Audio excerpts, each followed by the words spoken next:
Hi, welcome to This Is Us. It's a series of films documenting the start of creation to where we were, where we are, and where we are going. These videos are taken from my perspective, from professionals, from scholars, historians, religion experts, to authors, mythology writers, scientists, people in governments, just about any documentary that's out there that I have watched, and I'm going to put it all in a sort of life cycle for you just now. So please, if you're religious, these videos aren't for you. If you're open-minded to the possibility that anything is possible, then please sit back and I hope you enjoy. Let's get underway.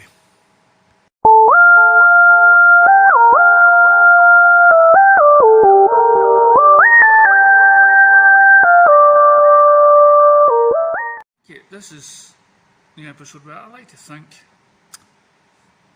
Big Man's pissed. The reason why I say that, we'll come to the time, so Adam and Eve's been in God, and now we believe that the son and daughters of Adam and Eve they've all started, listening to the so-called big guy up there, who's giving them words of wisdom, and getting them to kill each other and fight each other and whatnot, because God's the man, so to speak. I mean, God seems to be right about this. I mean, not just there, but for the next few years and few centuries, he makes floods, gets all the animals 2 by 2 in a boat, and makes up a bunch of messiahs.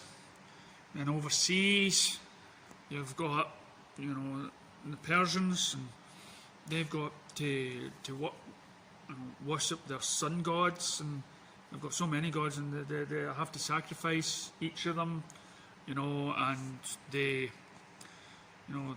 behead a lot of people in order to please the gods from the skies and stuff like that. And you got the Egyptians. They believe that they can live forever. All they got to do is make them into a mummy. And they believe in these sphinx, and on the walls you've got these you've got all these pictures, hieroglyphics, of creatures with sort of main body with like a wolf's head, a hat and stuff. And you've also got creatures on the wall that seems to be part of 3 or 4 different creatures put together, and they're called, and they've all got names and whatnot, Isis and stuff. And then you've got around about the times where it's meant to be also the land of Zeus and Mercury and all that sort of stuff. You've got all the Greek gods. You've got but you've got different gods. You've got a god for every type of affection there is there. You've got a love god, a war god, a god of the sea, and everything else. So there's plenty of gods for everyone to go around. And there's just basically gods everywhere. They're all over giving wisdom in their own sick, sort of weird, twisted way. And you've got what would you call them? The Titans. Yep, the big giants, which the gods are fighting for. So at some point there were giants walking about on Earth. Stuff. I haven't seen skeleton bones for those things.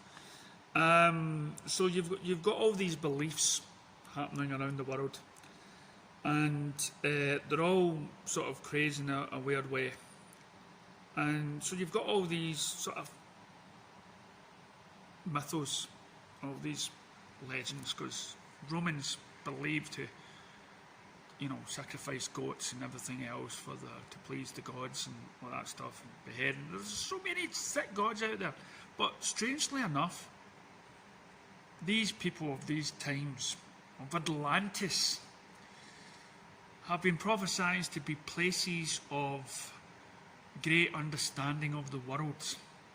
They're looking to the stars and the skies and stuff. They somehow have a one-on-one conversation with their gods in some respect. Moses, yep, oh, he's right there, in Egypt and stuff like that, because he was a slave and stuff. And Moses was right there. He went up the hill and he talked to a burning bush, and he was given some tablets for his headache, and he was told these rules.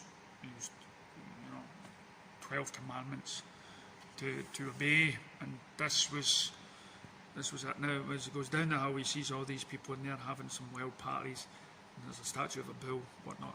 Funny enough, it's stated there, but that was a god for their at the time, I believe, or something. And of course, there's a lot of beheading going on and everything else. But most of these things in Egypt and Peru and everywhere around the world, it wouldn't be until centuries later where they actually found that all these monuments, all these buildings were somehow aligned.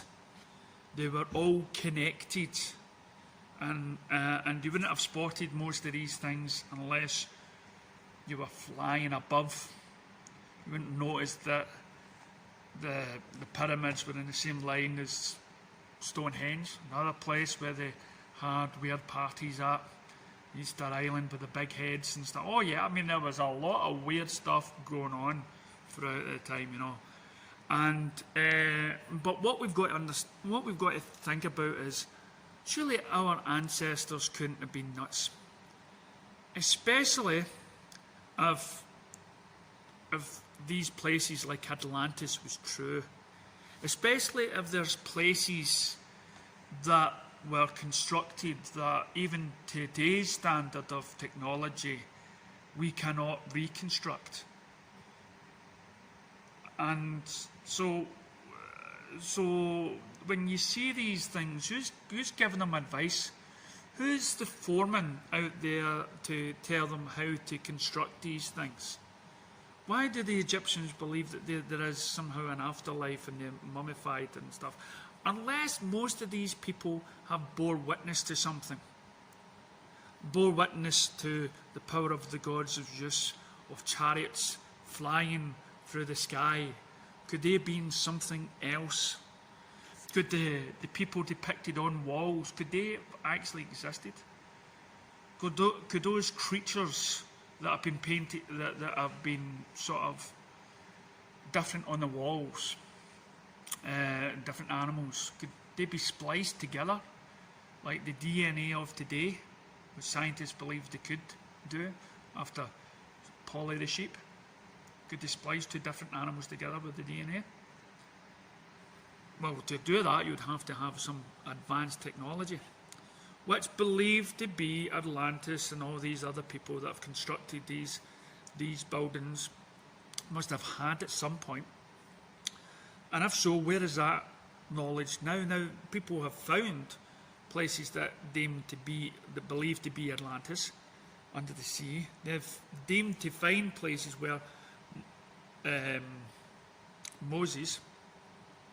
Noah built his ark and flooded the place. There was a bit in history books where they believed that the sea was over this bit of land, which is now dried. So maybe God didn't take a hairy fit and kill a lot of people because they didn't act the way. But then again, there's Pompeii, a civilization buried under ash. There's meant to be plagues and famine and whatnot to cut them down to size. Atlantis went under the sea. Places got burnt to the ground. Our knowledge and understanding of how to construct these are just lost to us. And building, as I say, if things around the world that we have no idea how they were constructed, do they have more and more purpose to them?